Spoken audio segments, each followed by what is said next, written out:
Well, hi, I'm Mark Schaefer, Director of National Accounts for Domino here in North America. Today's topic is going to be the important topic of food traceability. And given the limited amount of time we have, we're not going to talk to you about how to implement a program, and we're certainly not going to talk to you about why you should implement a program. Instead, we're going to focus on a few key topics that you should bear in mind if you find yourself in a position where you need to put a plan in place. I'm joined today by Ken Richardson, who's the principal at Richardson Consulting and a former leader in the life sciences contract manufacturing world.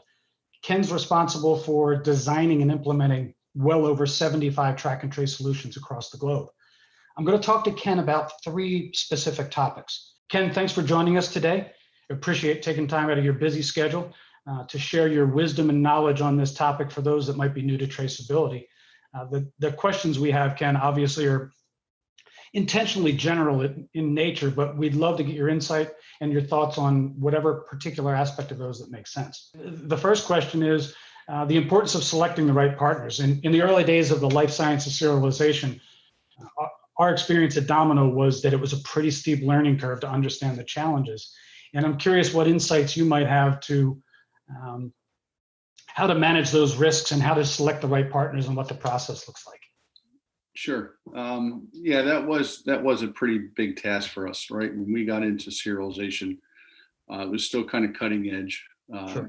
Now it's a little beyond that, but to choose the right partner, first you need to choose your right internal team, right? Make sure that you have your team, you have engineering, quality, operations, and IT all aligned. Sure. Everybody's fighting for their own reasons for doing the project or reasons not to do the project, really. Yes. So make sure you have the team in place so that when you go through your vendor selection, you're not going backwards and redoing work or meetings that you had.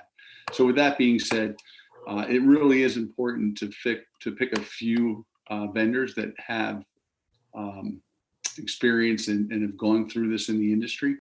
One of the things you want to ask these vendors when you're qualifying them is, how many installations have you done? What locations have you done? How do you support your clients? What do you guys do as an organization to help my organization learn and grow along the process? But you really need to understand beyond just price, right? Don't shop price. How big is the firm? How many locations have they installed in? How do they support you?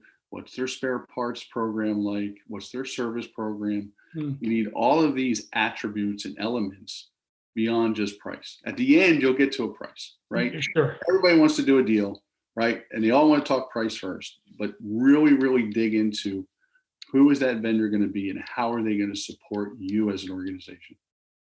Ken, that's a great point. That's a perfect segue really into the next question. I wonder what insight you have in terms, and I think you just touched on some of it, but any other suggestions on how to mitigate those risks and how to better manage that? Sure. So some of the initial surprises are within your own organization, right? Is your ERP system up to date? Can it adapt to the traceability requirements that are going to be put on it for the interconnect?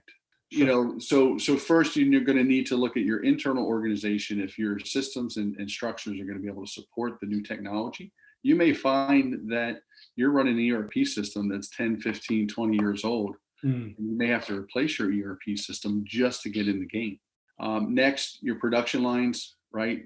You need to choose if it's going to be a vendor that will give you a bolt-on solution and you're going to use existing leveraged equipment, or you're going to use a new piece of equipment with it already integrated. Okay. Right? Some of the advantages there are it's integrated, you can do an FAT, prove that it works and not interrupt production, bring it into an install and do an FAT. Some of the financial benefits there is now you can recapitalize that line. If you just bolt some bits and pieces on, right, you're only going to be able to capitalize a small portion. But if you're already requiring a line makeover or an upgrade, you can use traceability then to leverage to capitalize that line over again for an extended period of life. Interesting. Yeah. Let me add another question to this, Ken. It's maybe relevant to these two topics. obviously internally, you've got a lot of different departments in your organization that tend to have to work together on a solution like this. A lot of them that traditionally didn't work together in an organization. At the same time, you've got a lot of different partners. It's typically these type of solutions aren't a single partner. There's different OEMs involved, hardware, software. Can you talk about the importance of them working together and working together on your behalf? The only way we were able to do that was to select the right partners, okay, and then make sure the partners were aligned with each other. One of the key things is if you're going to do an implementation, make sure there's one owner. So if there's a major piece of equipment that's going into the line and they're going to integrate, partners such as Domino or another serialization vendor, you want to make sure that there's one point of accountability, right? My experience in the past, trying to do it piecemeal, is at the end of the day, if something's not performing, right, they're pointing fingers at each other. It's a blame game, right? Yeah. I'm working with another client right now. We're looking at a large implementation, and I'm driving this same fact: one point of accountability. Make sure the vendors are aligned internally with each other, and they're going to deliver a turnkey solution to you, the customer, and they're accountable for that turnkey solution, right? There's one point of contact, one point of accountability. And I've always said this to everybody in the industry: I only get hollered at one time for price. Yeah. But if that line doesn't perform day after day and shift after shift, right, you're just going to get your butt kicked. Sure. And that's a reality when you put these solutions in place. There's, by the very nature of the solution, there's a bit of a hit to efficiencies, and there's a learning curve to, even with the perfect solution, there's still a learning curve in bringing the system online. So the better aligned you are there, the better the ultimate outcome. And the more support they can give you, because it is a learning curve.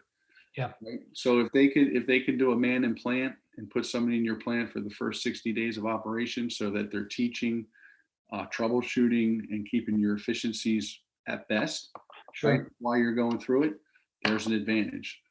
Some vendors offer that. Yeah.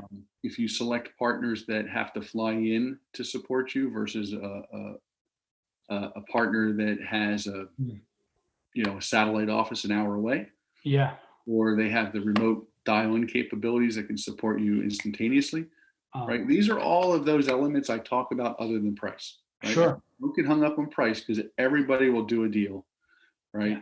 But make sure you're getting the right vendor with the right experience, with the right support, that can deliver the performance that you need. The ultimate price value balance you have to walk through. And I guess that's a great lead into the last question. And when you put a traceability solution in place, you go from, at least from a coding perspective, from very basic information to now there's an awful lot of data moving around. There's a lot of things that are different in terms of managing information. Compliance is one component of this, and it certainly was in life sciences and in the food traceability world, with whether it's Food Safety Modernization Act or other initiatives. The compliance component is absolutely critical. But we all know if there's a business case or some other value you can deliver with that solution to mitigate the costs or improve the ROI, it certainly makes it more palatable to address those people you talked about earlier inside the organization who are looking for all the reasons not to do it at all. Mm-hmm. Any thoughts on how to leverage that information and leverage that data for things maybe not as traditional as the straight traceability? Sure, absolutely. I mean, the one aha for us was when we started up a few of the lines, everybody was hyper focused on the production numbers, right? Okay. And they were focused on really the delta from where it was to the hit for the new technology starting up. But when you really get into it, you then point out, you say, well, wait a minute, you were really only at 62% efficiency, and now you're complaining because you're at 50, right? Let's work to get you back, but why are we at 62% efficiency? Mm-hmm. So all of a sudden, operations or the finance folks or the IT folks were dialed into this data that today is just data. Sure. Right? We put a new system in, and then it's hyper focused. And what we did is we saw that after the ramp of the technology, we had another ramp of the performance in the overall line, because now all of a sudden people are looking at it and measuring it, right? And if you don't measure it, you can't improve it. Huh. So you do get a lot of that aha moment when you Yeah, start dialing in and looking at your production lines that are on any given day acceptable. But now you introduce new technology and they're looking to typically, put blame on a system, yeah, unfortunately. sure. No, that's great. Part of that.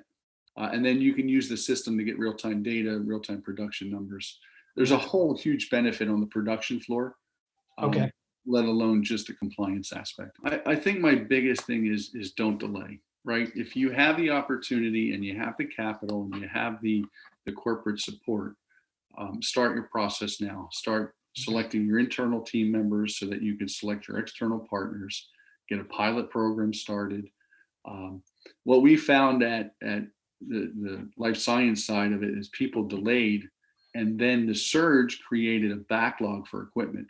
Don't get caught in that trap, right? Great guidance. You really want to just come out of the gate, stay strong, stay the course, be the first to market, and you'll gain benefits from that.